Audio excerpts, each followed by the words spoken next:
की लीलाओं की धरा है। हम सब अपनी जगह पर खड़े होकर के करतल ध्वनि से हम अपने मेहमान अतिथियों का हार्दिक अभिनंदन करते हैं।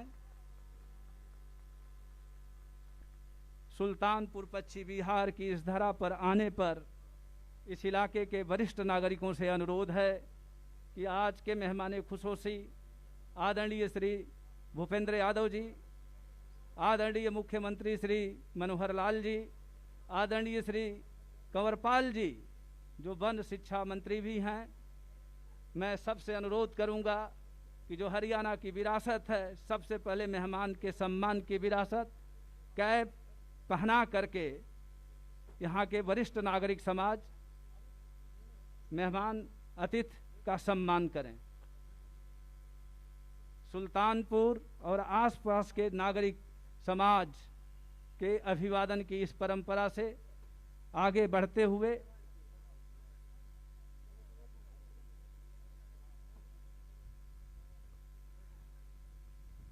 सरस्वती पुत्र, यमुना पुत्र आदरणीय श्री मनोहर लाल जी का जो स्वप्न है कि किस तरह प्राणवायु देवता को पहचान करके हम हरियाणा यानी जो भगवान का जंगल है उसे फिर से अर्जित कर लें। आर्द्र भूमि दिवस का आरंभ 2 फरवरी 1971 को ईरान के रामसर में पूरी दुनिया के विभिन्न देशों के प्रतिनिधियों की हरियाणा के अतिरिक्त मुख्य सचिव वन आदरणीय श्री एस.एन. राय साहब से हार्दिक अनुरोध है कि प्लीज सर डायस पर आकर सभी मेहमानों का हार्दिक स्वागत करें। आदरणीय श्री एस.एन. राय साहब।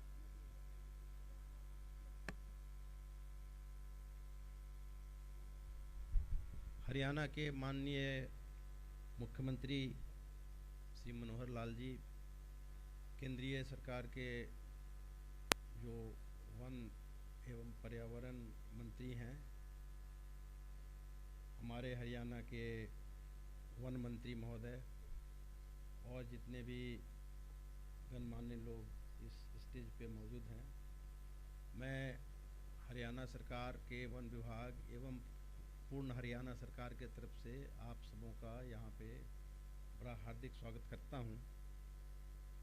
ये तथ्य कि इस प्रकार के प्रचंड मौसम के बावजूद आप सबों ने अपने व्यस्त समय में से समय निकाल के सवेरे 8 बजे वो भी यहाँ पे अपनी उपस्थिति दर्ज की है, इस चीज़ का बहुत बड़ा सबूत है कि हम सबों के मन के अंदर पर्यावरण और पर्यावरण से संबंधित और भी जितने प्रकार की चीज़ें हैं उसके प्रति कितना ज़्यादा स्नेह और कंसर्न है। खास करके हमारे मुख्यमंत्री महोदय कोई भी ऐसा अवसर नहीं छोड़ते जबकि पर्यावरण या उसके बारे में उससे संबंधित किसी चीज़ के बारे में कोई उत्साहजनक कदम उठाया जाए। सिर्फ आप सबों के जानकारी के लिए मैं ये बताना चाहता हूँ कि ये जो हमारा वेटलैंड है ये बहुत ही महत्वपूर्ण अपने आप में बहुत ही ज़्यादा महत्व रखता है। और आज अभी इन्होंने बताया था कि परसों जो काउंटिंग हुई थी उसमें करीब 28,000 माइग्रेटरी बर्ड्स यहाँ पे स्पॉट हुए हैं।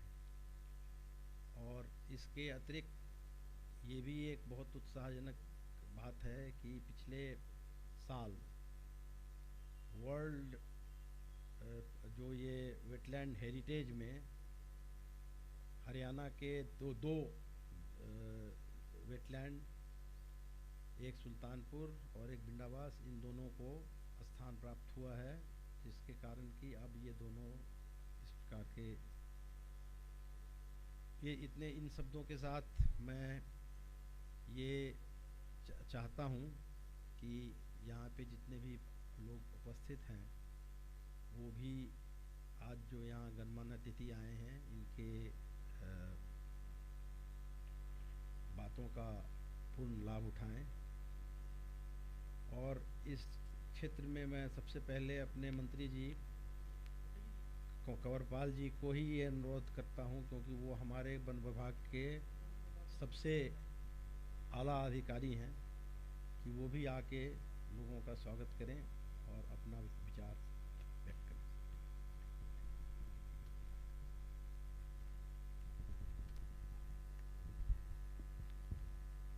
माननीय मुख्यमंत्री महोदय श्रीमान मनोहर लाल जी, केंद्रीय मंत्री आदरणीय भूपेंद्र यादव जी,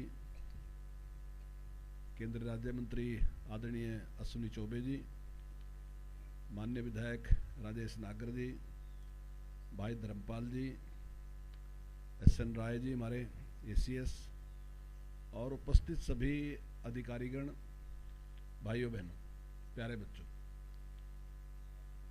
आज ये वेटरन डे जो पूरी दुनिया में मनाया जा रहा है, आज यहाँ पर माननीय मुख्यमंत्री जी और केंद्रीय मंत्री जी आज इस अवसर पर यहाँ उपस्थित हैं। मैं उनका हार्दिक अभिनंदन, हार्दिक स्वागत करता हूँ। और प्रकृति को संरक्षण किस प्रकार से, कई बार हमें लगता है कि शायद बहुत सी चीज़ों की हमें लगता है कि ज़रूरत नहीं है, लेकिन परमात्मा ने जो भी चीज़ बनाई है उसका कोई ना कोई महत्व है। मैं अभी जो मुझे भाषण दिया गया था उसको पढ़ रहा था, तो उसमें ये भी लिखा कि ये कार्बन को भी सोखता है। मैंने तो सोचा भी नहीं था ये कि कार्बन को भी सोखता होगा।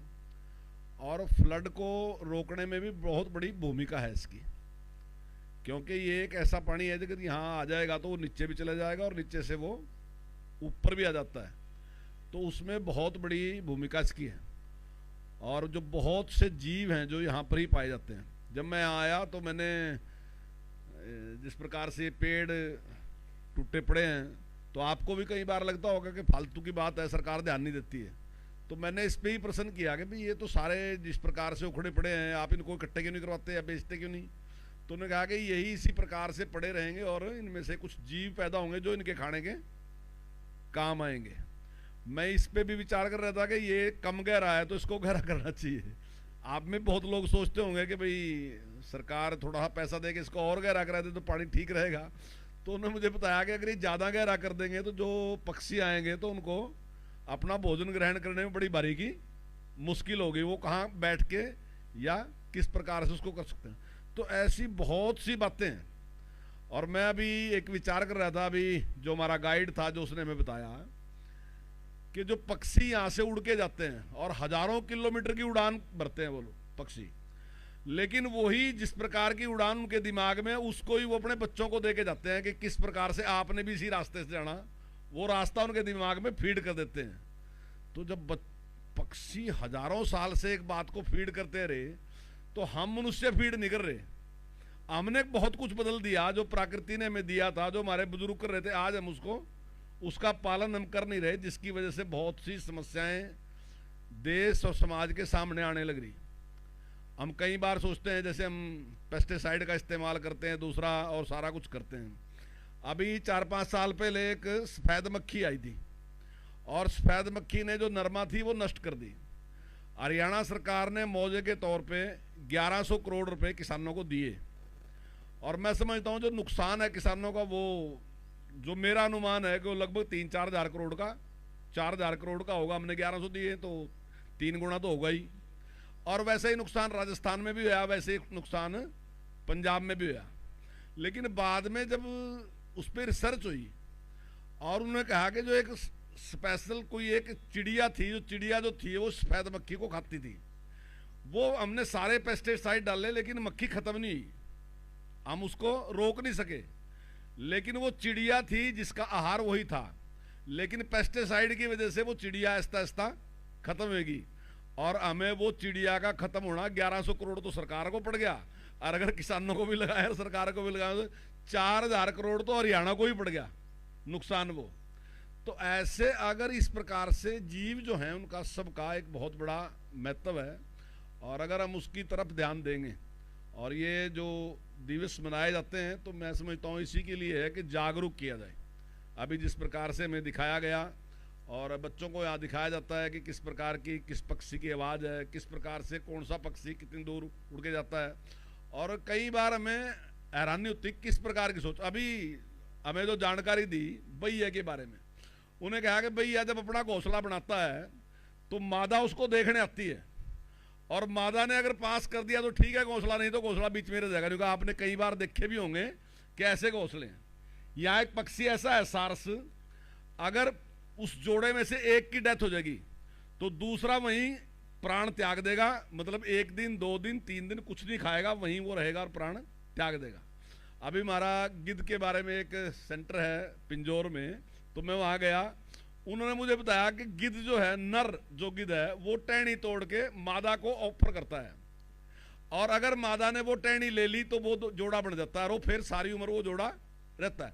मतलब ऐसी ऐसी बातें हैं और ऐसी जानकारी लेने की जरूरत है कि किस प्रकार से इस सारे उसमें किस प्रकार से कुदरत ने ये सारा कुछ बनाया है।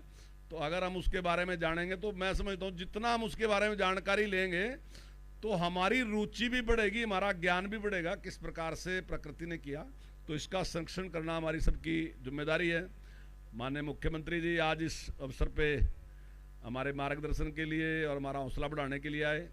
माननीय केंद्रीय मंत्री जी भूपेंद्र यादव जी, अश्विनी चौबे जी हमारे बीच में आए, मैं उनका आभार व्यक्त करता हूँ। बहुत बहुत धन्यवाद। जय हिंद। बहुत बहुत आभार सर। आसपास के जितने भी गांव हैं वहाँ के सरपंच मंच पर आए हुए सभी अतिथियों को चिड़ियों का बसेरा घोंसला देना चाहते हैं प्रतीक चिन्ह के रूप में, ताकि आज की यह यात्रा स्मृति के रूप में दर्ज रहे।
अब मैं मंच पे उपस्थित सभी डिग्निटरी से रिक्वेस्ट करूंगी कि national wetland decadal change Atlas को रिलीज़ करें।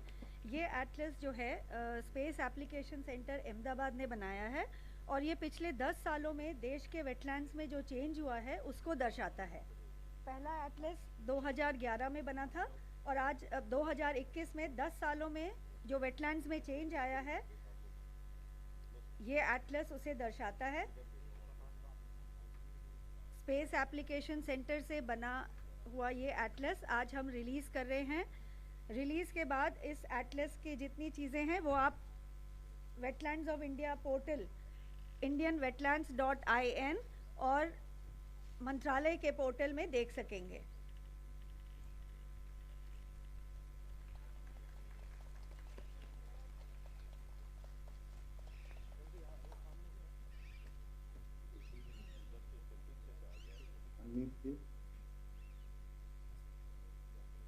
Thank you.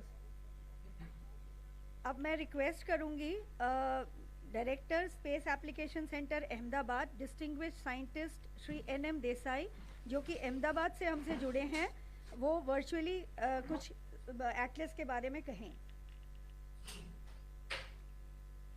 धन्यवाद।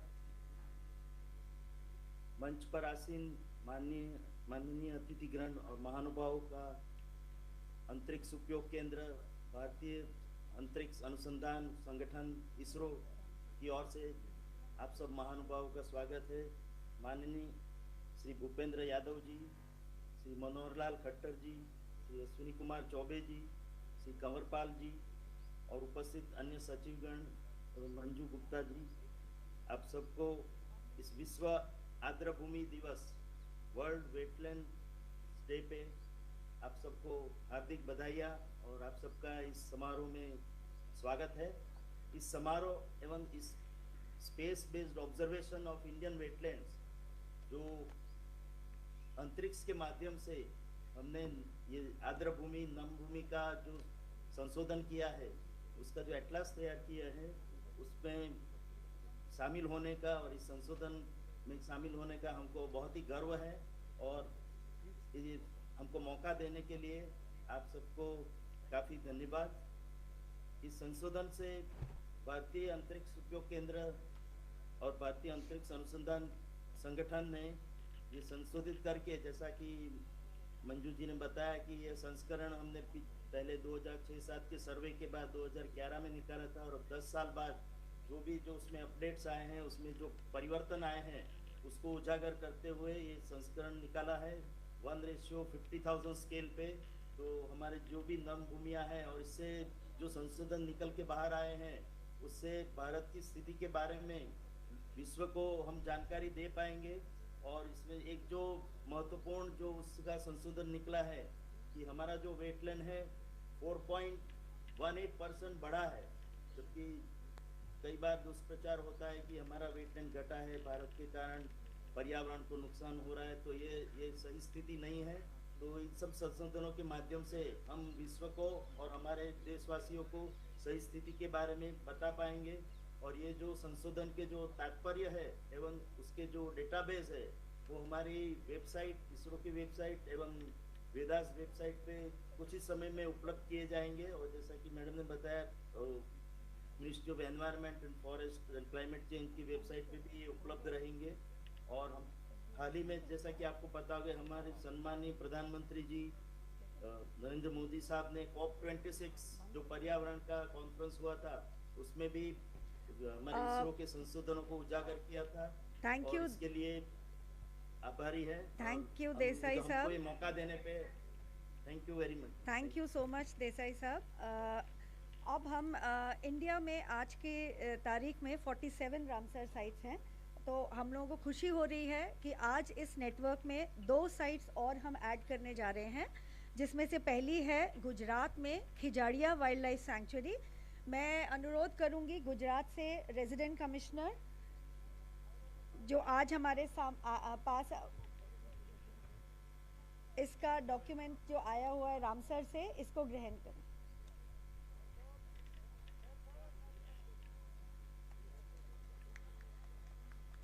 गुजरात के आरसी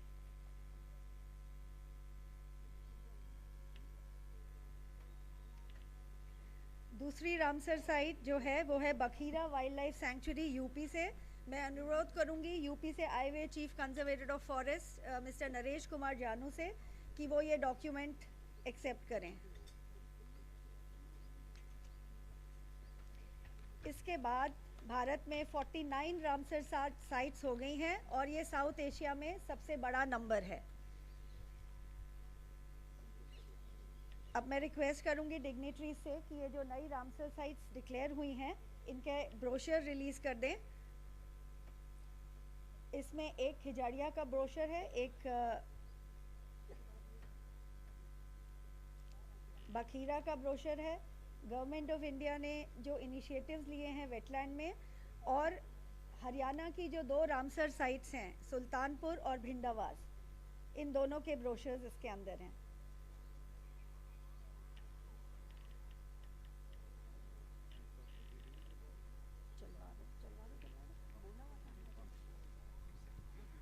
सर, हरियाणा में सुल्तानपुर और भिंडावास जो 2 नई रामसर साइट्स घोषित हुई हैं, ये बड़े गर्व का विषय है। इसके संबंध में 2 बहुत शॉर्ट सर टीजर वीडियोस हैं, मैं अनुरोध करूंगा ये वीडियोस को दिखाने का।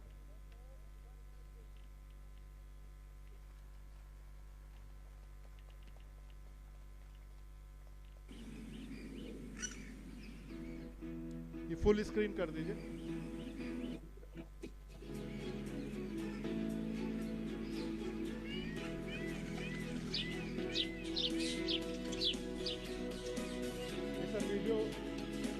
रामसर और भिंडावास की।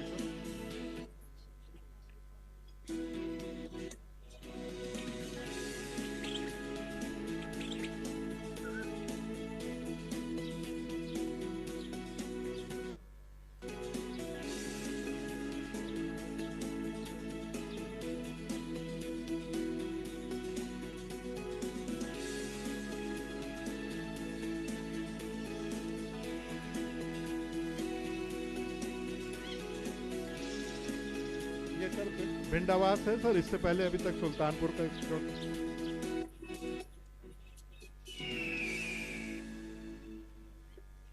Thank you sir. और सर गुड़गांव में अरावली बायोडाइवर्सिटी पार्क है, जो कि IUCN गाइडलाइंस के अनुसार भारत सरकार द्वारा रिकमेंड किया गया है OECM साइट के लिए सर, और ये IIM गुड़गांव और हीरो मोटर कॉर्प इसको सपोर्ट कर रहे हैं सर। इसका भी एक बहुत ही छोटा सा सर आपको दर्शित है।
सर इसी कड़ी को आगे बढ़ाते हुए सर, क्योंकि समय का अभाव है हमको ज्ञान है, सर हमारे अधिकारियों ने मिलके एक बड़ा अच्छा प्रयास किया है।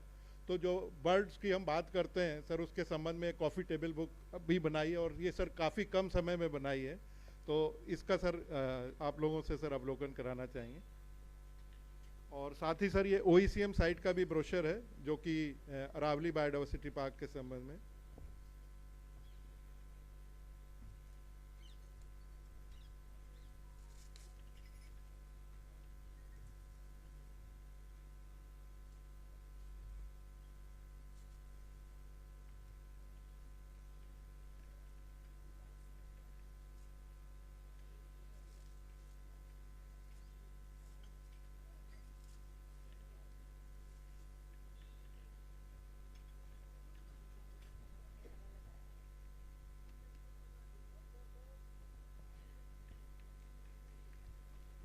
ये sir Haryana forest wild life department के हमारे अपने ही अधिकारियों ने मिलकर बहुत ही कम समय में सर ये उनका प्रयास है, जिसमें विभिन्न प्रकार के पक्षियों।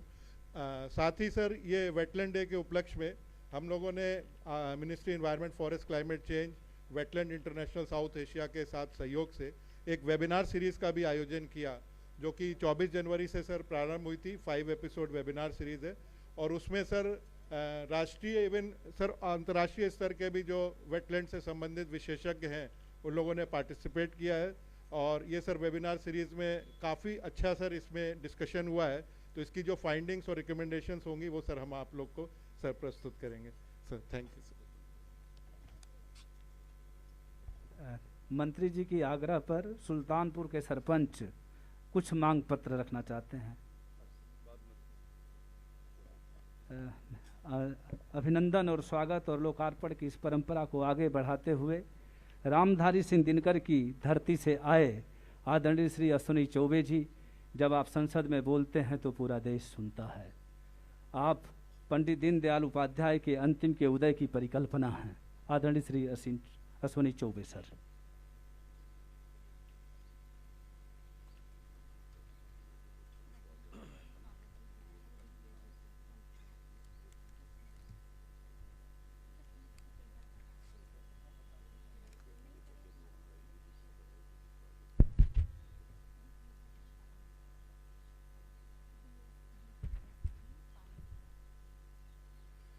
आज गुरु द्रोणाचार्य के इस नगरी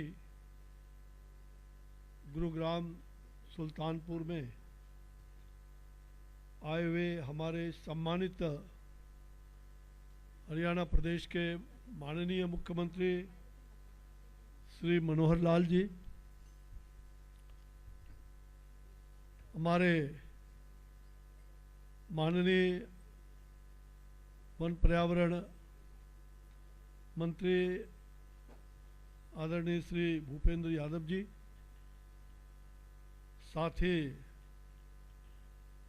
हरियाणा प्रदेश के वन एवं पर्यावरण मंत्री श्री कंवरपाल जी, मंच पर विराजमान डीजी महानिदेशक वन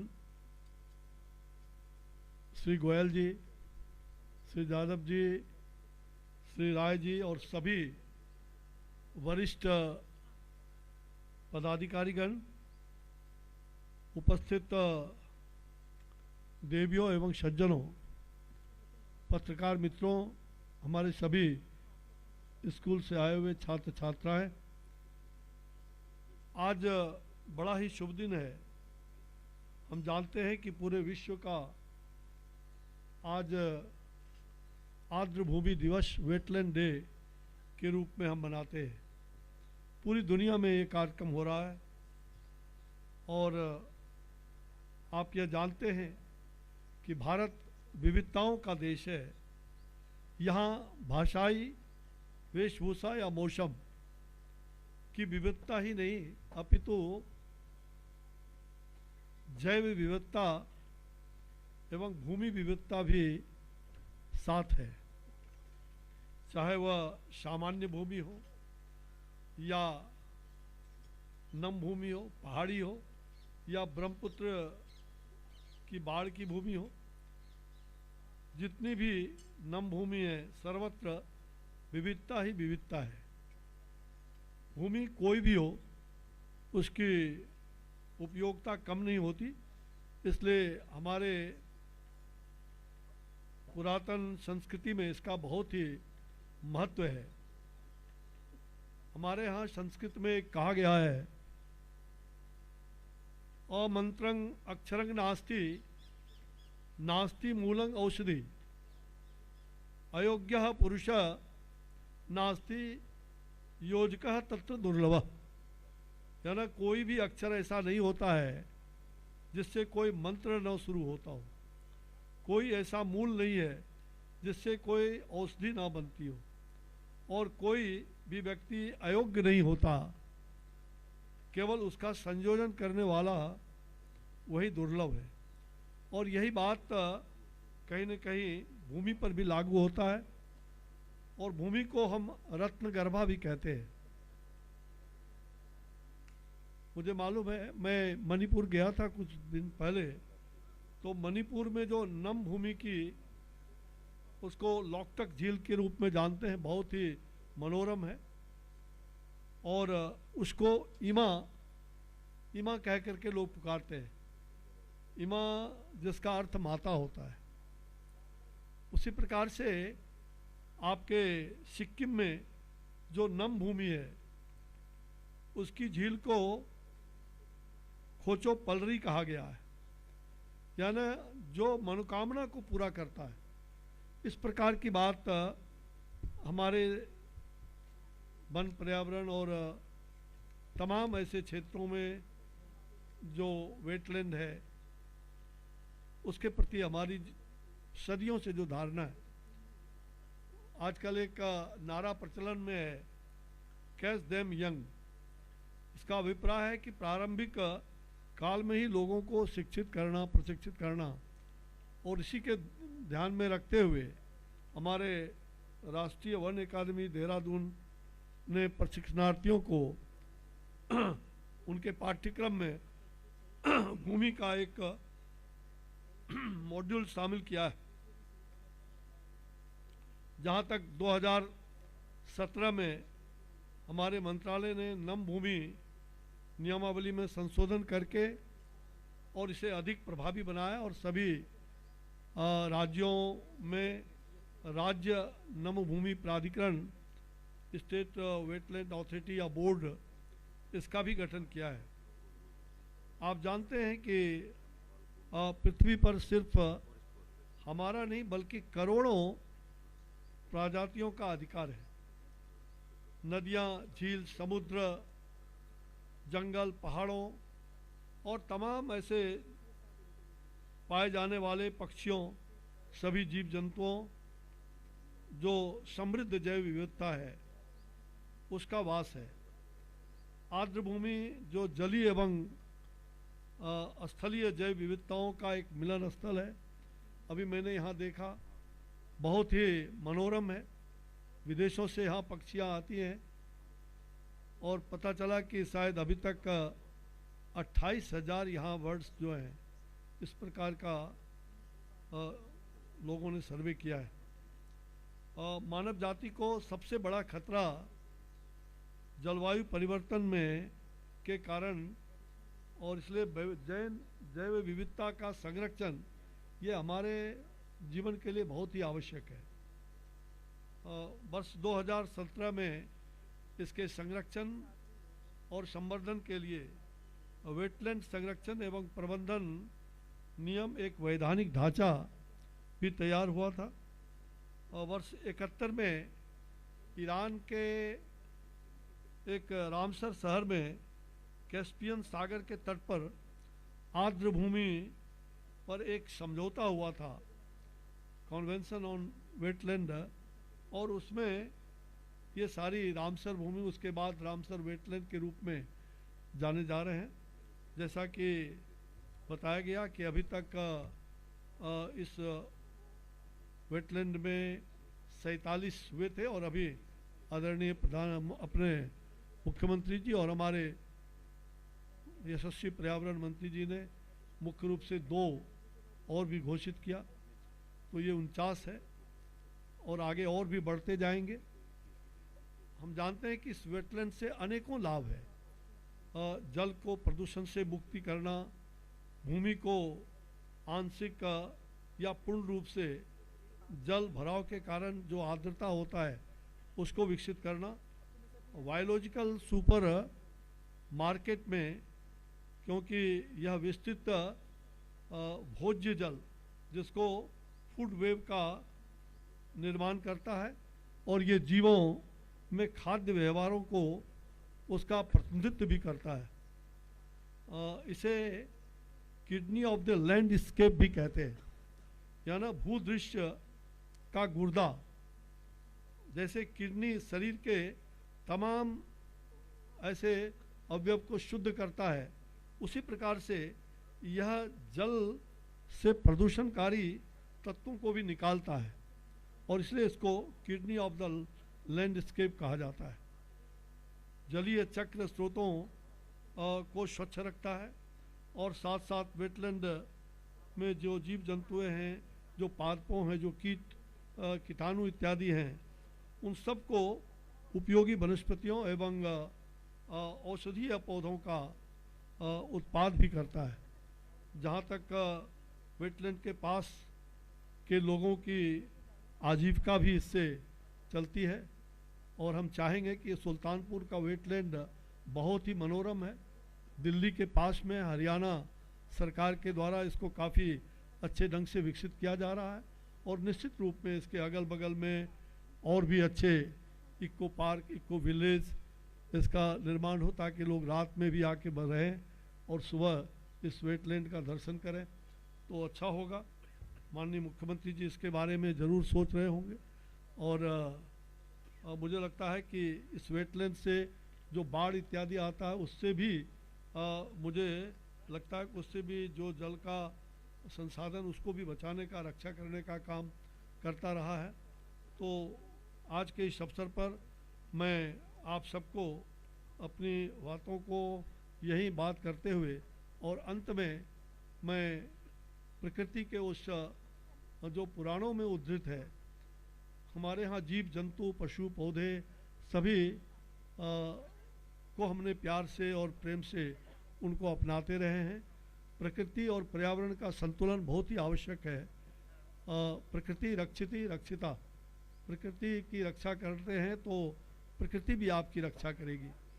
और इसी बात को कहते हुए मैं प्रकृति और पर्यावरण की रक्षा के लिए संकल्प लेते हुए ओम द्यो शांति, अंतरिक्ष शांति, पृथ्वी शांति, राहप शांति, रोपदय शांति, बृहस्पतय शांति, विश्वदेवा शांति, ब्रह्म शांति, सर्व शांति, शांतिर्देव शांति, श्यामा शांति रेवी। ओम शांति शांति शांति। धन्यवाद। बहुत बहुत शुक्रिया सर। अब मैं हरियाणा के उस व्यक्तित्व को जिन्होंने एक नए आधुनिक पारंपरिक हरियाणा का सूत्रपात ही नहीं किया, बल्कि एक ऐसे वासुदेव कृष्ण की जो भगवत गीता की विरासत है उसे बारंबार स्थापित करते हुए पंचवटी, आक्सीवन सभी ज्ञान के मंदिरों में प्रकृति रच ज्ञान केंद्र की स्थापना करते हुए पौधगरी अभियान के जरिए, पंचवटी के जरिए एक ऐसा हरियाणा निर्मित करने का शपथ लिया है, अभियान चलाया है, जिसको हम सब जानते हैं, हमारी धरती माँ, हमारे यमुना के लाल, हरियाणा के मनोहर लाल, जिन्होंने एक नए हरियाणा को बनाने के लिए समवेत स्वर में भारत के नक्शे पर एक चमकता हुआ हरियाणा बना दिया हो। भगवान के जंगल को, प्रकृति के जंगल को कैसे साकार किया जाए। विश्व आर्द्र भूमि दिवस पर सुल्तानपुर पश्चिमी बिहार के इस प्रांगण में सर आप अपने लोगों से संवाद के लिए सादर आमंत्रित हैं। आदरणीय श्री मनोहर लाल जी, जिनके सपनों में हरियाणा का सपना बसता है, जिनके मस्तिष्क में नए हरियाणा का मंत्र सूत्रपात होता है।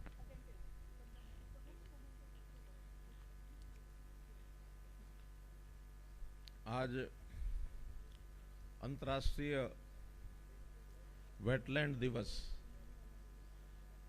इसके राष्ट्रीय स्तर के कार्यक्रम में हमारे बीच में उपस्थित हमारे केंद्रीय वन एवं पर्यावरण मंत्री श्री भूपेंद्र सिंह यादव जी,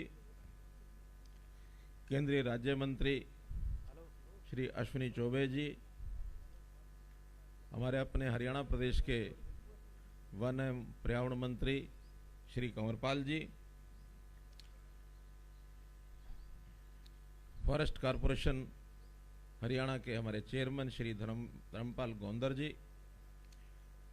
विधायक श्री सत्यप्रकाश रावता जी, डायरेक्टर जनरल वन एवं पर्यावरण विभाग भारत सरकार गोयल जी, श्री एस.एन. राय जी, एम.डी. सिन्हा जी, श्री सक्सेना जी, उपस्थित सभी अन्य अधिकारीगण,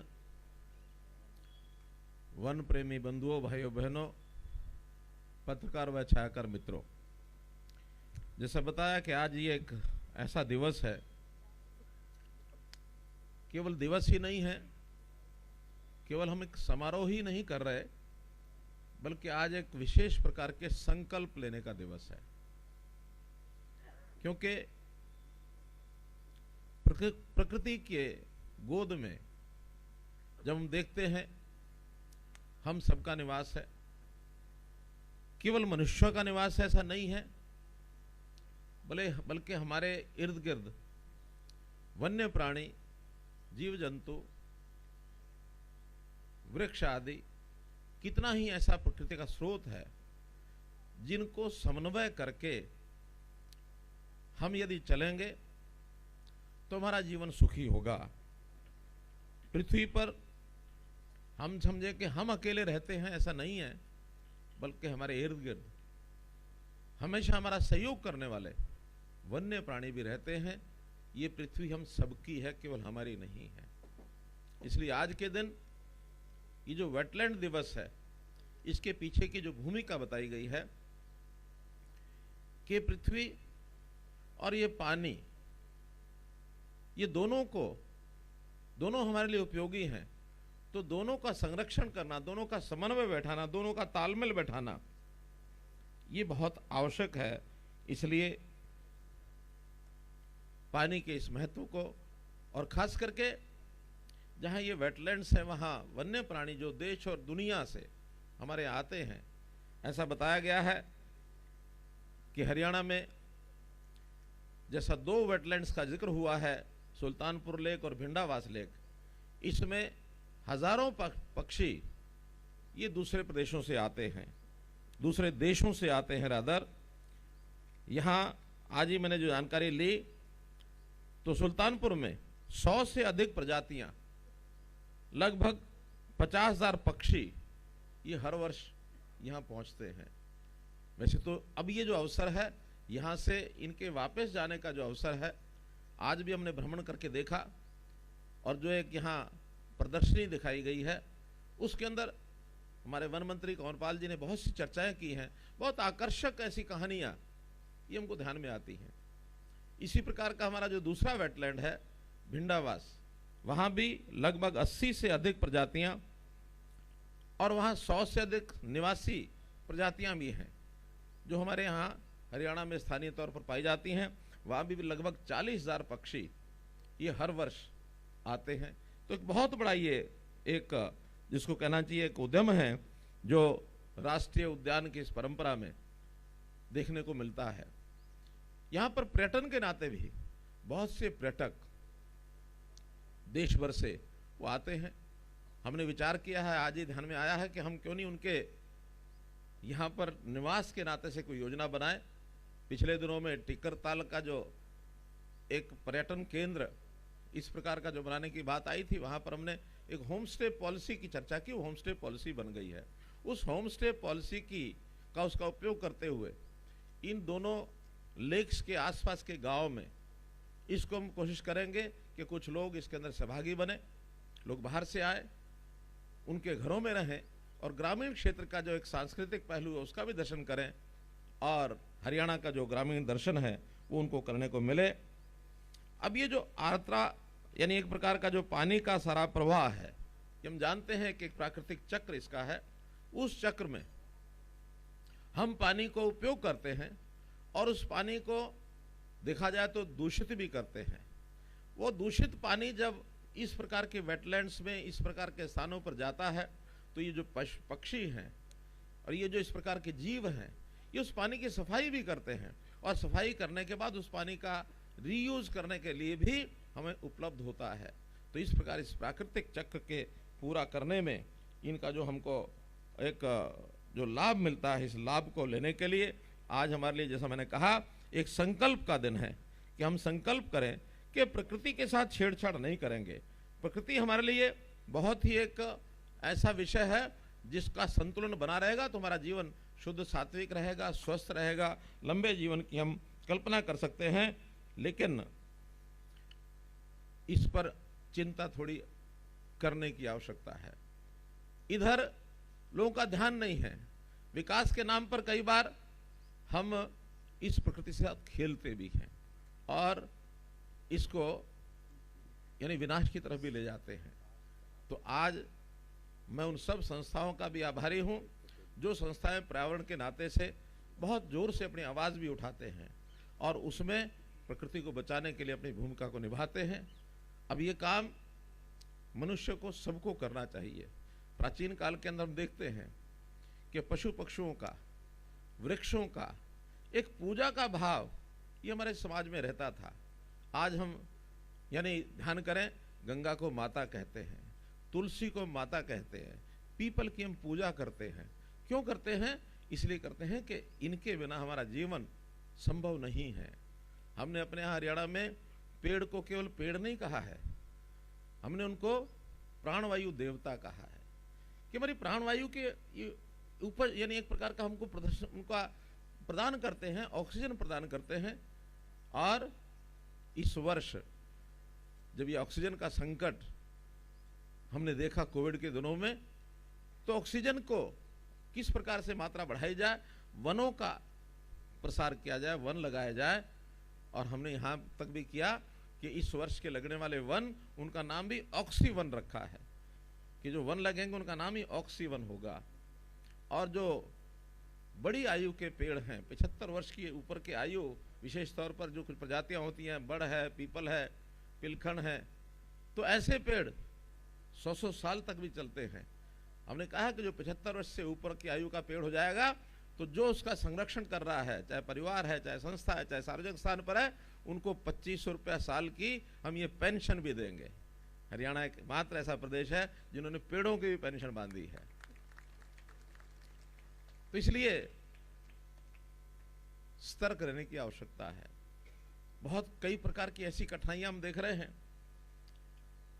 खेतों में कृषि के नाते से रसायन का उपयोग जो करने लग गए हैं, इस रसायन का उपयोग करने के बाद हमारी मिट्टी की तासीर बदल गई है।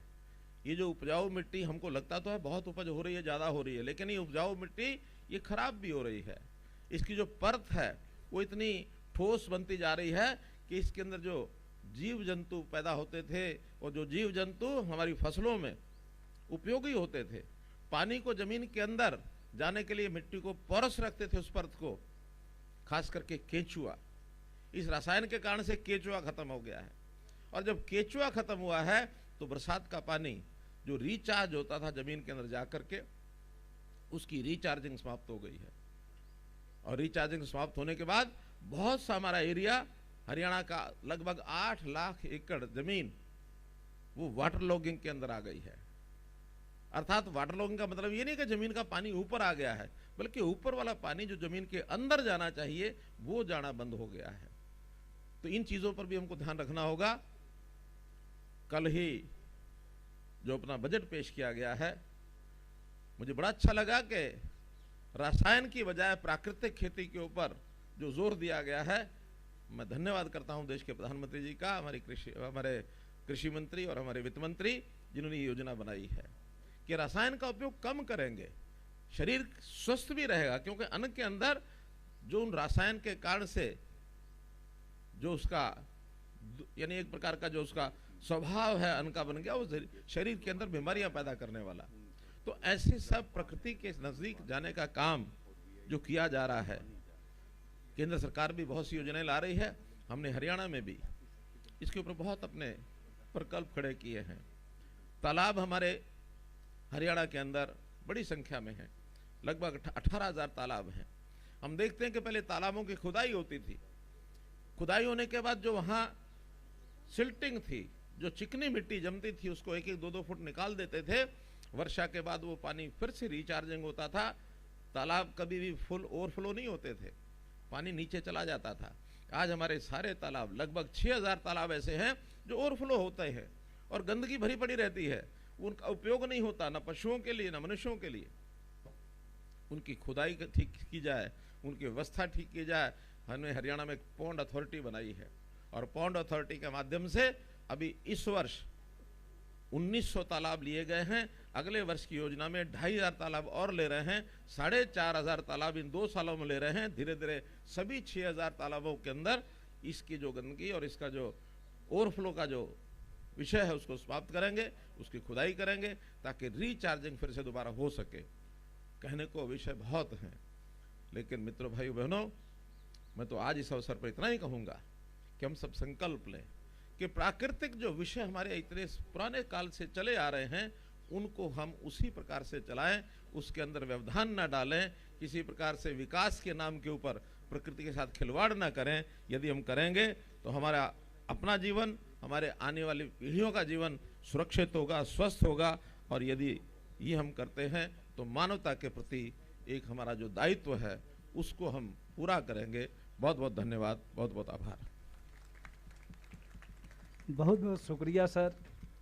हरियाणा का रिश्ता वासुदेव कृष्ण से है, हरियाणा का रिश्ता भगवद गीता से है, हरियाणा का रिश्ता यमुना से है, हरियाणा का रिश्ता आदि बद्री सरस्वती के प्रवाह से है। भगवद गीता के माध्यम से पार्थ को उपदेश देते हुए वासुदेव कृष्ण ने कहा था, हे पार्थ, जब व्यक्ति स्वहितों से ऊपर उठ करके कार्य करने लगता है, ब्रह्मांड के सारे नक्षत्र उसके सहयोग के लिए तत्पर हो जाते हैं। आज जब श्री मनोहर लाल जी ने एक नया हरियाणा बनाने का मार्ग प्रशस्त करना आरंभ किया है, तो भारत सरकार की समस्त ताकतें उनके साथ कदम से कदम मिला रही हैं। यह यदुवंशियों की धरा है, वासुदेव कृष्ण के इतिहास और उनके वर्णन का हिंदी साहित्य की धरा है। यह धरा भूपेंद्र यादव जी की अपनी धरा है। आप कैबिनेट मंत्री की हैसियत से नहीं, आप हिंदुस्तान के एक ऐसे नागरिक की हैसियत से हरियाणा आए हैं जो आपका अपना हरियाणा है। सर, वेटलैंड मित्र के लिए आप शपथ दिलाएंगे तो हरियाणा एक नया हरियाणा बनेगा, हम सब का साझा सपना साकार होगा। आपसे मैं अनुरोध करता हूं कि आपके नेतृत्व में हरियाणा का समस्त समाज वेटलैंड मित्र का शपथ लेगा तो निश्चित तौर पे पानी, धरती की मिट्टी कभी सूखेगी नहीं। हम सब अपनी अपनी जगह पर खड़े हो जाएं, ताकि जो शपथनामा है यह हमारी प्रतिबद्धता है।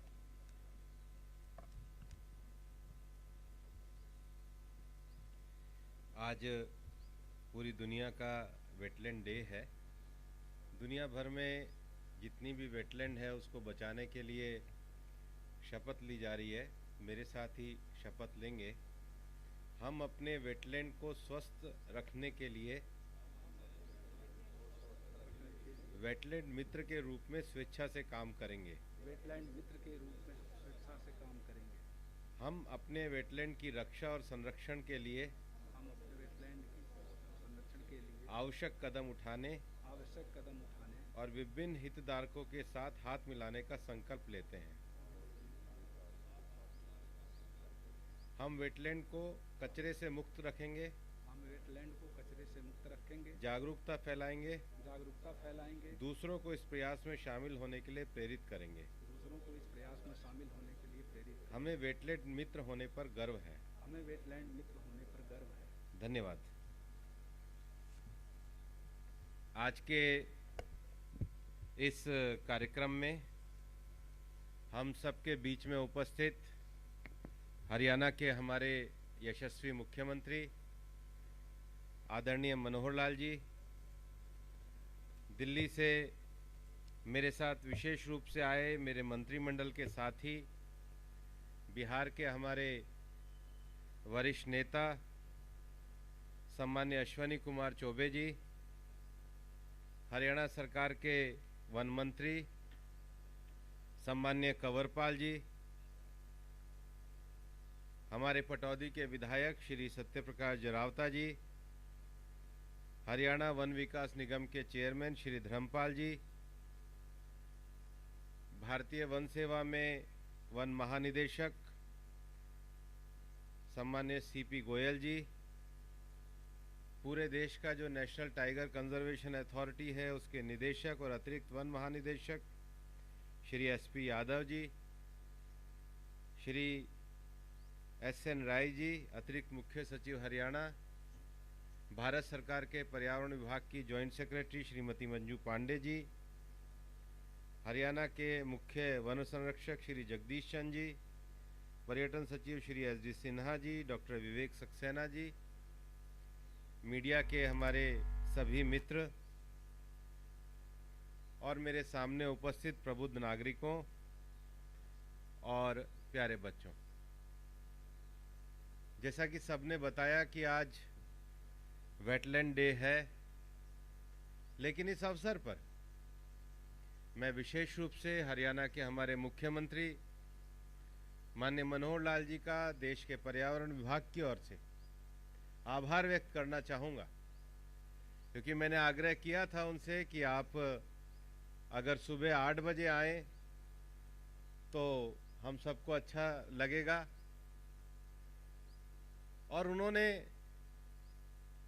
ये कहा कि मैं एकदम सुबह समय पर पहुंचूंगा, और मैं आपकी ओर से, विभाग की ओर से आपका स्वागत करता हूं कि प्रकृति के प्रति इतना प्रेम रखते हुए आप सुबह एकदम सही समय पर आए।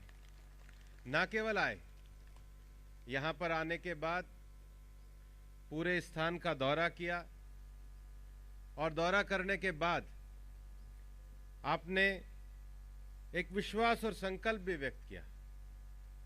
माननीय मनोहर लाल जी, इस इलाके से मेरा एक भावनात्मक रिश्ता रहा है, और अभी जब आप मंच पर आए तो आसपास के जितने भी गांव हैं, चाहे इकबालपुर हो, झांझरोला हो, कालियावास हो, सैदपुर हो, खेटावास हो, पातली हो, हाजीपुर हो, धानावास हो, बाबड़ा हो, झुंडसराय हो, ये सारे मेरे घूमे हुए गांव हैं। और जो सारी विकास की संकल्पना रहती है, उस विकास की संकल्पना में प्रकृति, विकास और जीवन यापन, ये तीनों साथ कैसे चले, इसकी एक बड़ी भूमिका रहती है। मैं जानता हूं पिछली बार आप जब जमालपुर आए थे, और उसके पहले भी इस इलाके में चाहे गांव में सड़क जोड़ने का काम हो, चाहे हमारे यहाँ आयुर्वेद अस्पताल को शुरू कराने का काम हो, चाहे कोई भी विकास का कार्य हो, मैं बड़े विश्वास के साथ कह सकता हूं कि जब भी मैं माननीय मनोहर लाल जी पे गया, मैं इधर था या नहीं था, मुझे तुरंत मुख्यमंत्री कार्यालय से पत्र आया कि आपने ये जो विकास का काम किया है माननीय मुख्यमंत्री जी ने संज्ञान में ले लिया। और मैं मानता हूं कि आज आप जिस प्रकार से इस सुंदर प्रकृति से भरी हुई और जो दुनिया भर के पक्षियों की आश्रय स्थली हमारी ये जो झील है, यहाँ पर सुल्तानपुर की झील में आप आए हैं और आपने जिस प्रकार से इको विकास की, इको टूरिज्म की और जो हरियाणा में नई योजनाएं शुरू करी हैं उसको लागू करने की बात करी है। मैं पूरे विश्वास के साथ कहता हूं कि आपके इस विजन से, आपके इस संकल्प से ये आसपास के जितने भी गांव कहे हैं निश्चित रूप से इनके जीवन में परिवर्तन आएगा और इनकी समस्याओं का भी समाधान होगा। ये बड़े विश्वास से मैं आपकी कार्यशैली, आपकी कार्य पद्धति, आपकी लोगों के प्रति काम करने के समर्पण की भावना के कारण हम निश्चित रूप से इन लक्ष्यों को प्राप्त करेंगे। आज पूरे दुनिया भर में वेटलैंड डे मनाया जा रहा है। ये वेटलैंड डे की आवश्यकता क्या है? अभी हम लोगों ने यहाँ पर हमारे अहमदाबाद के इसरो का एक एटलस हमने प्रकाशित किया। भारत में लगभग 2 लाख से ऊपर ऐसी जगह जो पानी के छोटे छोटे पॉन्ड हैं और जहाँ पर पानी धीरे धीरे पानी का संचय होने के कारण आसपास का जो स्थान है उसका जल स्तर और जो प्रकृति की शुद्धता, हवा की शुद्धता, हमारे पीने के लिए पानी उपलब्ध रहता है। लेकिन इसमें कुछ ऐसी प्राकृतिक संरचनाएं हैं जिनका संरक्षण होना बहुत आवश्यक है और वो संरक्षण होना इसलिए आवश्यक है कि अभी हमारे डीजी फॉरेस्ट मेरे को बता रहे थे कि जो फॉरेस्ट है वो तो हमारे बॉडी में लंग्स की तरह है। चौबे साहब वेटलैंड को किडनी कह रहे थे। तो जो हम हवा ले रहे हैं वो इन पेड़ों और फॉरेस्ट के कारण ले रहे हैं, लेकिन जो किडनी है, प्यूरिफिकेशन का काम है, वो ये हमारा वेटलैंड करता है। और आपको ये जान करके अच्छा लगेगा, कुछ ही दिनों पहले एनटीसीए की मीटिंग में, नेशनल टाइगर कंजर्वेशन अथॉरिटी की मीटिंग में, हमने पर्यावरण विभाग की ओर से वो नक्शा तैयार कराया। आज देश में हमारे पास 52 नेशनल टाइगर कंजर्वेशन हमारे पास फॉरेस्ट है और हमें इस बात का गर्व है कि जो 52 एनटीसीए के हमारे टाइगर कंजर्वेशन है उसमें से 14 को पिछले ही वर्ष इंटरनेशनल एक्रेडिटेशन मिला है। और अभी हमारे तमिलनाडु के पास जो एक फॉरेस्ट रिजर्व है उसको तो TY2 का दर्जा मिला है, जो दुनिया में सारे संगठनों के माध्यम से रेयर मिलता है। हमें उस उपलब्धि पर अपने वन विभाग को गर्व है। हमारे इस कंजर्वेशन प्रोग्राम से माननीय प्रधानमंत्री जी के नेतृत्व में जो देश में हमारी 6000 लंबी जो कोस्टल लाइन है उसमें आज 10 बीचेस ऐसे हैं जिसमें दुनिया में हमें ब्लू टैग मिला है। दुनिया के सबसे सुंदर बीचेस ये हमारी सरकार में और हमारे देश में प्राप्त करने का गौरव हमको प्राप्त हुआ है। लेकिन अभी हमारे विभाग की तरफ से बताया जा रहा था कि हमने देश में 47 जो हमारी लेक्स हैं उनको जो हमारी रामासर की जो ट्रीटी है उसके अंतर्गत हम लेकर के आए हैं। और ये जो हम रामासर में लेकर के आते हैं ये कोई हमारे हाथ में नहीं होता, इंटरनेशनल कन्वेंशन है। हमें पहले उसका पूरा डाटा बनाकर वहाँ के फ्लोरा और फोना की जानकारी लेकर, वहाँ की ज़मीन की जानकारी लेकर, वहाँ के पानी की शुद्धता की जानकारी लेकर के ये अंतर्राष्ट्रीय स्तर पर भेजना पड़ता है। और उस कन्वेंशन के माध्यम से जब वो इस बात से सेटिस्फाई हो जाते हैं कि ये झील संरक्षण के लिए और रामासर की झील डिक्लेयर करने के योग्य है, तब उसको रामासर साइट का दर्जा दिया जाता है। और आज देश में मैं पर्यावरण मंत्री बनने के बाद, चाहे हमारे जम्मू कश्मीर में बांदीपुरा झील में हमारी वुलर लेक हो, चाहे मणिपुर के अंदर हमारी लोकटक लेक हो, चाहे राजस्थान के अंदर हमारी सांभर लेक हो, चाहे उड़ीसा के अंदर हमारी चिल्का लेक हो, और चाहे आज ही हमने जामनगर की एक हमारी लेक को और उत्तर प्रदेश में हमारे एक लेक को आज हमने 2 और सीटों को रामासर साइट का दर्जा दिलाया है। हमें खुशी है कि हरियाणा सरकार के सहयोग से पिछले साल हमने जो 2 लेक का दर्जा दिलाया था उसमें एक हमारी सुल्तानपुर की और एक हमारी रोहतक में भिंडावास की झील को भी रामासर साइट का दर्जा मिला है। लेकिन विषय ये उठता है कि रामासर साइट का दर्जा मिलने के बाद हम लोगों को एक गौरव होना चाहिए कि हमारे पास, हमारे इलाके के पास एक ऐसी प्राकृतिक जगह है जिसके सौंदर्य को बचाने के लिए, जिसके संरक्षण के लिए हम आगे काम कर सकते हैं। और इसलिए अभी हमारे पूरे फॉरेस्ट डिपार्टमेंट की ओर से देश भर में जिस प्रकार के जो इको क्षेत्र हैं, वहाँ के लोगों की रोजगार कम ना हो, वहाँ के नौजवानों के लिए रोजगार के अवसर बढ़े। और मैं ये मानता हूँ कि ये जो भविष्य में ये जो गुड़गांव है हमारा, ये 50 लाख और 60 लाख पे पहुँचेगा, तो आप ये मान करके चलना, जिन्होंने बिल्डिंगें भी बना ली है वो ऐसा हरा भरा क्षेत्र ढूंढने के लिए 2 मिनट शांति के साथ हुआ है, ऐसी जगह के लिए तरसेंगे। और उस समय अगर सबसे बढ़िया जगह होगी तो ये बची हुई हमारी हरी भरी जगह होगी। साथ ही यहाँ पर इकोनॉमिक जब रोजगार पैदा होगा तो न केवल हरा भरा होगा, ये संपन्न जगह भी होगा। मैं ये मानता हूँ कि ये प्लान माननीय मनोहर लाल जी के द्वारा इस क्षेत्र में जरूर लागू किया जाएगा। दूसरा एक और विषय है, माननीय प्रधानमंत्री जी इस वर्ष जब ग्लासगो में पूरी दुनिया में की जलवायु परिवर्तन की चर्चा हुई, जलवायु परिवर्तन की चर्चा माने ये COP26 थी, दुनिया की 26वीं जलवायु परिवर्तन की हर वर्ष चलने वाली चर्चा थी। पूरी दुनिया को ये लगता था कि धरती का टेम्परेचर आने वाले समय में जब 2 डिग्री जाएगा तो अनेक तरह की नई समस्याओं का सामना करना पड़ेगा। और जलवायु परिवर्तन के संकट जो है ये कोई राजनीतिक सीमा में नहीं है, किसी भौगोलिक सीमा के अंतर्गत नहीं है। जलवायु परिवर्तन के संकट से हमारी जो आने वाली भविष्य की जो पीढ़ी है वो भी प्रभावित होने वाली है। और आने वाले समय में इस संकट के कारण दुनिया में पिछले समय में हमने देखा है कि भारत के तटवर्ती क्षेत्रों में जरूरत से ज्यादा तूफान आए, कहीं सूखा पड़ने की संभावनाएं हैं, कहीं इस प्रकार की और समस्याएं होने की संभावनाएं हैं।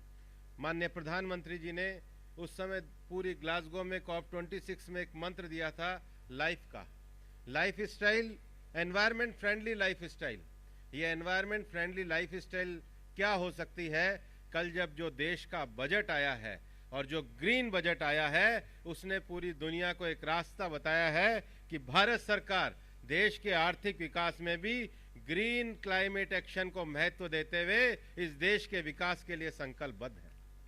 और इसलिए कल के बजट में चाहे सरकार के द्वारा सॉवरेन ग्रीन बॉन्ड्स की बात की गई हो, चाहे हमारे देश में रिन्यूएबल एनर्जी की जो उत्पादन है उसको 200 गीगावाट के क्षमता को पूरी तरीके से प्राप्त करने की बात की गई हो, और चाहे हमारे देश के अंतर्गत इस प्रकार की टेक्नोलॉजी को, और विशेष रूप से आने वाले समय में अगर ग्रीन टेक्नोलॉजी की ओर साथ जाना ही जाना है तो उसके साथ साथ सर्कुलर इकोनॉमी की ओर भी हमको जाना है। भारत ने माननीय प्रधानमंत्री जी के नेतृत्व में 3 बड़े समझौते किए। आज ग्रीन टेक्नोलॉजी के लिए स्वीडन के साथ मिलकर भारत दुनिया के प्लेटफॉर्म पर लीड आईटी के एक बहुत बड़े प्रोग्राम को भारत की तरफ से चलाया जाता है। दुनिया में आने वाले जलवायु परिवर्तन के लिए इंग्लैंड के साथ भारत जो डिजास्टर रेजिलियंस इंफ्रास्ट्रक्चर की बात है उसको लेकर के भारत बहुत आज आगे काम कर रहा है। और सबसे बड़ी बात, 2015 में पेरिस एग्रीमेंट होने के बाद फ्रांस के साथ मिलकर भारत ने पूरी दुनिया में इंटरनेशनल सोलर अलायंस बनाया। और मैं तो ये हरियाणा के लिए और गुड़गांव वालों के लिए भी फक्र की बात मानता हूँ कि जो इंटरनेशनल सोलर अलायंस बना उसका अगर कहीं इंटरनेशनल हेडक्वार्टर है तो हमारे गुड़गांव के अंतर्गत ही इंटरनेशनल हेडक्वार्टर उसका है। और आज दुनिया के 102 देश इस इंटरनेशनल सोलर अलायंस के सदस्य बन चुके हैं। COP26 में माननीय प्रधानमंत्री जी का नेतृत्व था कि यूएसए ने, यूनाइटेड स्टेट्स ने भी भारत के पंडाल में आकर इंटरनेशनल सोलर अलायंस का सदस्य बनना स्वीकार किया। लेकिन इस बार जब COP26 हुआ तो माननीय प्रधानमंत्री जी के नेतृत्व में और एक नारा दुनिया को दिया गया, 1 सन 1 वर्ल्ड 1 ग्रिड। ये जो पूरे दुनिया में जो सूरज की जो ताकत हमारे पास आती है, इसकी जो एनर्जी ताकत है जितनी धरती को चाहिए उससे 8 गुना ज़्यादा ताकत यहाँ पर हमारे को मिलती है। दुनिया के कई ऐसे देश हैं जहाँ सूरज 6-6 महीने बाद आता है, लेकिन भारत एक ऐसा देश है जिसके पास सूर्य की अपार ताकत मौजूद है।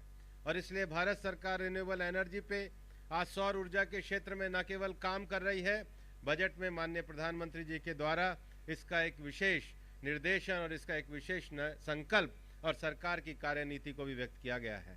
ये जो रिन्यूएबल एनर्जी के क्षेत्र में आज हम आगे जाने की सोच रहे हैं, रिन्यूएबल एनर्जी के क्षेत्र में भारत दुनिया का एक लीडर देश बनने की सोच रहा है, वो माननीय प्रधानमंत्री जी के संकल्प में हम आगे बढ़ाने के लिए प्रतिबद्ध हैं। और इसलिए मैं ये कहना चाहता हूँ कि जब पिछले साल हमारे मंत्रालय में ये सारे डे मनाए जाने लगे, एलिफेंट डे से लेकर lion day, tiger day, wetland day, तो मैंने मंत्रालय के अधिकारियों को ये कहा कि अब से हम केवल दिल्ली में मंत्रालय में बैठ करके ये वेटलैंड डे हम नहीं मनाया करेंगे। जहाँ पर वेटलैंड है उस वेटलैंड को बचाने के लिए लोगों की भागीदारी का विषय है, वहाँ के आसपास के रहने वाले लोगों के जीवन स्तर को सुधारने का विषय है, वहाँ की हमारी राज्य सरकारें हैं उनके साथ मिलकर योजना और नीतियों को आगे बढ़ाने का विषय है। मेरे को इस बात की खुशी है कि आज हमारे मंत्रालय के अधिकारी भी जमीनी स्तर पर जाकर के इन सारे विषयों को आगे बढ़ाने का काम कर रहे हैं। और हम ये चाहते हैं कि देश में विकास और पर्यावरण दोनों समान रूप से चलें। अगर पर्यावरण को संरक्षण करेंगे तभी हम विकास के पैमानों को आगे पहुंचा सकेंगे। और इसलिए आज वेटलैंड डे पर हम वापस से जो वेटलैंड मित्र के रूप में आपने शपथ ली है कि हमारे तालाब ये हमारी धरोहर है। मैं आपको ये बताना चाहूँगा कि हिंदुस्तान में हमारा लगभग अभी फॉरेस्ट की रिपोर्ट आई है, फॉरेस्ट कवर हमारा बड़ा है, लेकिन फॉरेस्ट कवर के साथ साथ लगभग 4.5% हमारा एरिया ऐसा है जो वेटलैंड है। ये जो 4.5% एरिया हमारा वेटलैंड है, इसमें 1/3 ही फॉरेस्ट में है, 2/3 जो है वो फॉरेस्ट के बाहर है। लेकिन आपको ये आश्चर्य होगा कि आज पूरे देश भर में जो बायोडायवर्सिटी की बात हम कर रहे हैं, और यहाँ बायोडायवर्सिटी का हमारा यहाँ स्टैंड लगा हुआ है, 40% बायोडायवर्सिटी प्रोडक्ट जो हैं हमारे वेटलैंड में से ही आते हैं। और इसलिए देश की बायोडायवर्सिटी को बचाने के लिए भी हमारे वेटलैंड को बचाना बहुत आवश्यक है। माननीय मुख्यमंत्री जी, आपने हमारे इस कार्यक्रम में आकर के इस कार्यक्रम को एक ताकत दी है, इस क्षेत्र को एक ताकत दी है। और मैं विश्वास करता हूँ कि आज हम क्षेत्र के लोग और इस सरकार के साथ मिलकर के आपके साथ भी माननीय प्रधानमंत्री जी के नेतृत्व में जो वेटलैंड का इस संकल्प लिया है, आने वाले समय में मैं विश्वास करता हूं कि आज़ादी के अमृत महोत्सव में कम से कम 75 झीलों को हम रामासर साइट का दर्जा दिलाने के लिए संकल्पबद्ध हैं। हमारा विभाग इसके लिए लगा है, इस संकल्प को भी पूरा करेंगे। पर्यावरण और प्रकृति के साथ हम अपने वेटलैंड को बचा करके अपने देश के पर्यावरण को आगे बढ़ाएंगे। बहुत बहुत धन्यवाद। जय हिंद, जय भारत। एक विषय बहुत अच्छा माननीय मुख्यमंत्री जी ने मुझे ध्यान दिलाया है।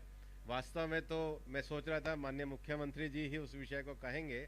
पिछले दिनों उनके साथ दिल्ली में मुलाकात हुई और उनके मन में एक बहुत बड़ा विषय था कि हमारा ये जो नजफगढ़ एरिया है, यहाँ पर पानी में जमने के कारण सैम जमा हो जाती है। और ये राज्य केवल हरियाणा का नहीं है, हरियाणा के साथ दिल्ली राज्य भी जुड़ा हुआ है, अंतर्राज्यीय विषय है। माननीय मुख्यमंत्री जी का विषय था उस सैम के आकार में हम एक कोई नाले की खुदाई करके इस प्रकार की राहत करें कि जमीन का परमानेंट जमने वाला जो पानी है वो समाप्त हो। और उनके सलाह पर पर्यावरण विभाग की ओर से हमने एक कमेटी का गठन किया है, जिसमें दिल्ली सरकार भी है, हरियाणा सरकार भी है और हमारा मंत्रालय भी है। और आज उस कमेटी की जल्दी ही फंक्शन कराकर मुझे लगता है आगे 6 महीने के अंतर्गत हम उसकी एक पूरी योजना करके जमीन पर उतारेंगे। और ये जो नजफगढ़ का जो हमारा जो जोन का जो सैम का विषय है, इसको पूरी तरीके से समाप्त करेंगे। मैं माननीय मुख्यमंत्री जी का भी इसमें सहयोग करने के लिए और संकल्प करने के लिए आभार व्यक्त करता हूँ। धन्यवाद। बहुत बहुत आभार सर। आपके उद्बोधन और आशीर्वचन ने हरियाणा को एक नया मार्ग प्रदान किया। आज का दिन आपकी स्मृतियों में हमेशा उपस्थित रहे। इसलिए हरियाणा के लोकप्रिय वन मंत्री, शिक्षा मंत्री आदरणीय श्री कंवरपाल जी से मैं अनुरोध करूंगा कि आज के मेहमान खुसूसी आदरणीय श्री भूपेंद्र यादव जी को स्मृति चिन्ह प्रदान करके इस मंच पर हरियाणा के नागरिक समाज की तरफ से सम्मानित करने का कष्ट करें।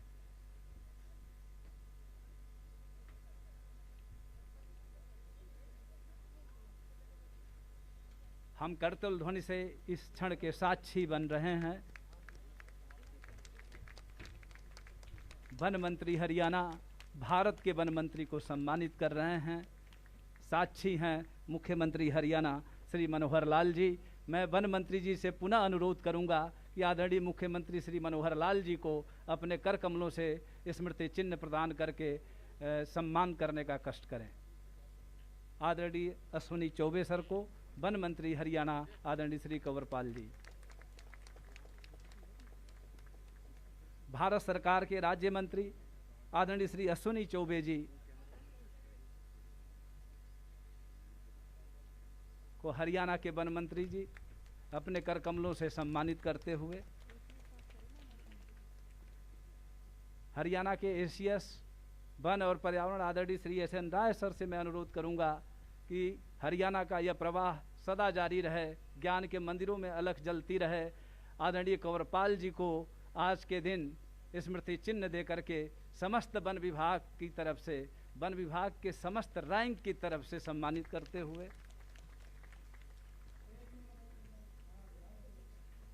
DG फॉरेस्ट आदरणीय श्री PC गोयल साहब जो बहुत ही मन और तन में से आए हैं, मैं आदरणीय ACS सर से अनुरोध करूंगा कि भारत के DG फॉरेस्ट को सम्मानित करें सर हरियाणा की धरती पर।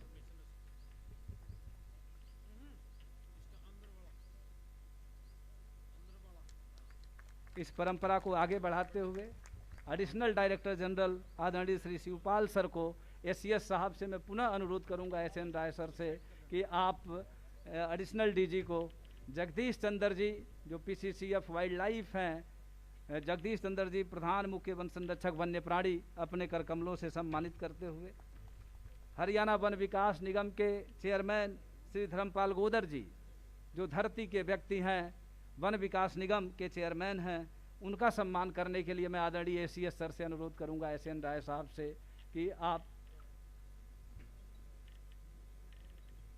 धर्मपाल गोदर जी का, आप हल्का नीलोखेड़ी करनाल से विधायक हैं,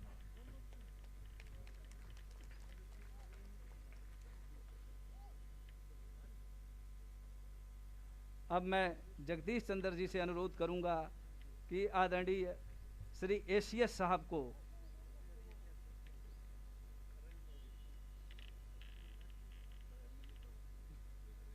MD सिन्हा साहब, हाँ सर, सत्यप्रकाश जरावत साहब जो विधायक हैं और इस हलके की आवाज़ हैं, मैं अनुरोध करूंगा SN राय साहब से कि अपने कर कमलों से विधायक जी को इस मंच पर सम्मानित करने का कष्ट करें।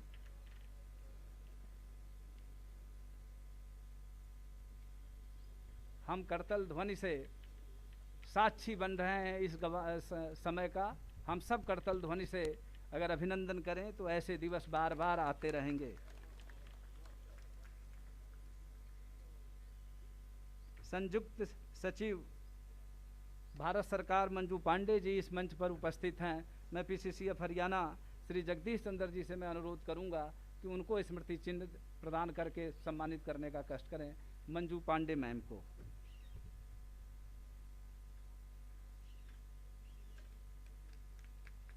मैं पुनः PCCF जगदीश चंद्र जी से अनुरोध करूंगा कि हरियाणा के पर्यटन विभाग के प्रधान सचिव श्री MD सिन्हा जी को सम्मानित कर, स्मृति चिन्ह प्रदान करके सम्मानित करने का कष्ट करें।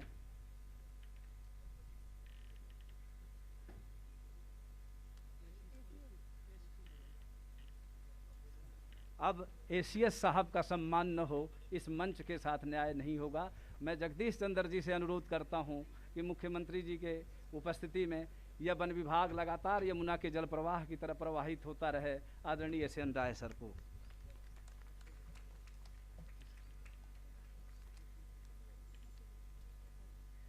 धन्यवाद ज्ञापन का सर था। हाँ, इन बच्चों ने सर प्रस्तुति की थी जब आप प्रदर्शनी पांडाल भ्रमण कर रहे थे सर।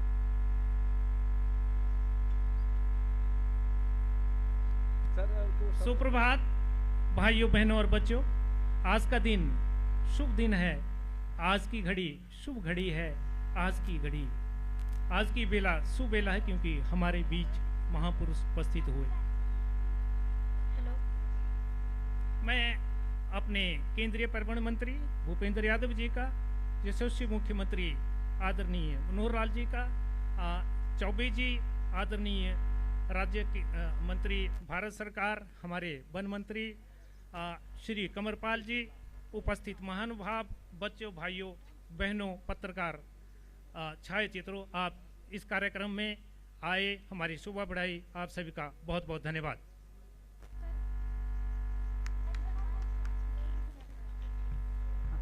बच्चों को सर सुनना चाहते हैं 2 मिनट का तत्काल